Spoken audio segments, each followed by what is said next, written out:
I want to inform the personnel of the armed forces of the Russian Federation, citizens of our country, our friends worldwide, and those who continue to harbor illusions about the possibility of strategically defeating Russia about the events unfolding today in the zone of the special military operation, particularly following the use of Western-manufactured long-range weapons against our territory. Continuing their course toward escalating the conflict in Ukraine provoked by the West, the United States and its NATO allies have previously announced their authorization for the use of their long-range, high-precision weapons systems against the territory of the Russian Federation. Experts know well, and the Russian side has repeatedly emphasized, that the use of such weapons is impossible without the direct involvement of military specialists from the countries that produce them. On November 19th, 6 ATACMS tactical missiles produced by the United States, and on November 21st, during a combined missile attack with Storm Shadow systems from the UK and HIMARS from the US, strikes were carried out against military facilities on Russian territory in the Bryansk and Kursk regions. From this moment on, as we have repeatedly stated, the regional conflict in Ukraine, provoked by the West, has acquired elements of a global nature. Our air defense systems countered these attacks, and as a result, the goals set by the enemy were not achieved. The fire caused by debris from ATACMS missiles at a munitions depot in the Bryansk region was extinguished, with no casualties or significant damage. In the Kursk region, the attack targeted one of the command posts of our Sever grouping. Unfortunately, the attack and the ensuing air defense engagement resulted in casualties among the external security personnel and service staff. However, the command and operational staff of the command post were unharmed and continue to direct our troops' operations in expelling enemy units from the Kursk region.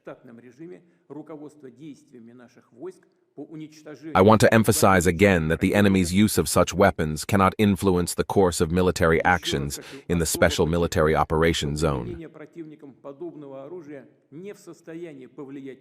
Our forces are successfully advancing along the entire line of contact.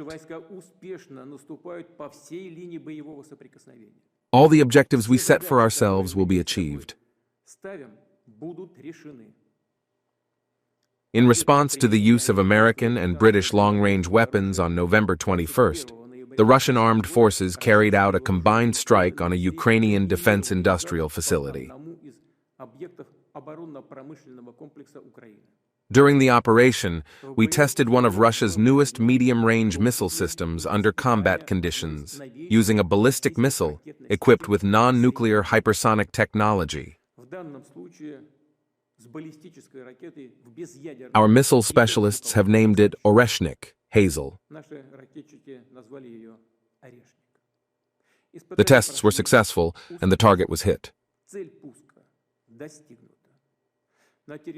In the city of Dnipro, Ukraine, we destroyed one of the largest industrial complexes, known since the Soviet era, which continues to produce missile technology and other weapons. The development of medium and short-range missiles is a response to U.S. plans to manufacture and deploy such missiles in Europe and the Asia-Pacific region. We believe the U.S. made a mistake by unilaterally withdrawing in 2019 from the INF Treaty, Intermediate Range Nuclear Forces Treaty, under a fabricated pretext. Today, the U.S. not only produces such weapons, but, as we see, also trains its forces for their deployment to various regions, including Europe, and conducts exercises for their use.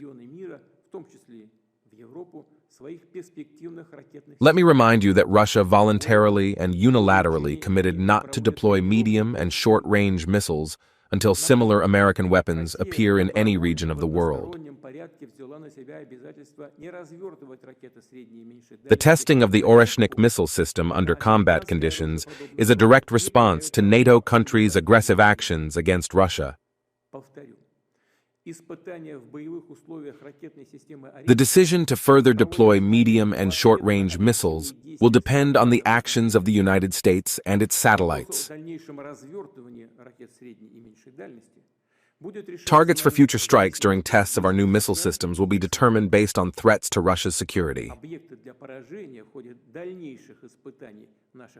We reserve the right to use our weapons against military facilities in countries that permit their weapons to be used against our facilities. In the event of escalating aggression, we will respond decisively and in kind.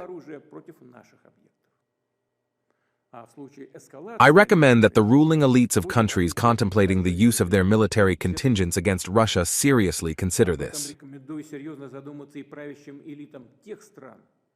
In cases where strikes on Ukrainian territory using systems like Oresnik are deemed necessary, we will proactively warn civilians and citizens of friendly countries in these areas to evacuate.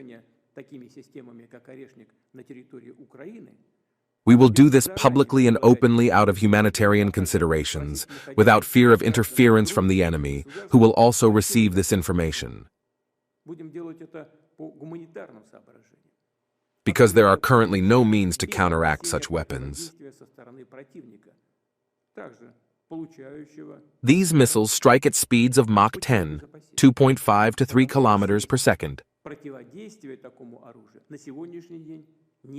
Modern air defense systems worldwide, including those developed by the U.S. for deployment in Europe, cannot intercept such missiles. It is simply impossible. Let me reiterate, it was not Russia but the United States that destroyed the international security system. By clinging to its hegemony, the U.S. is driving the entire world toward a global conflict. We have always preferred and are still ready to resolve disputes through peaceful means. However, we are also prepared for any developments. If anyone still doubts this, they are mistaken. There will always be a response.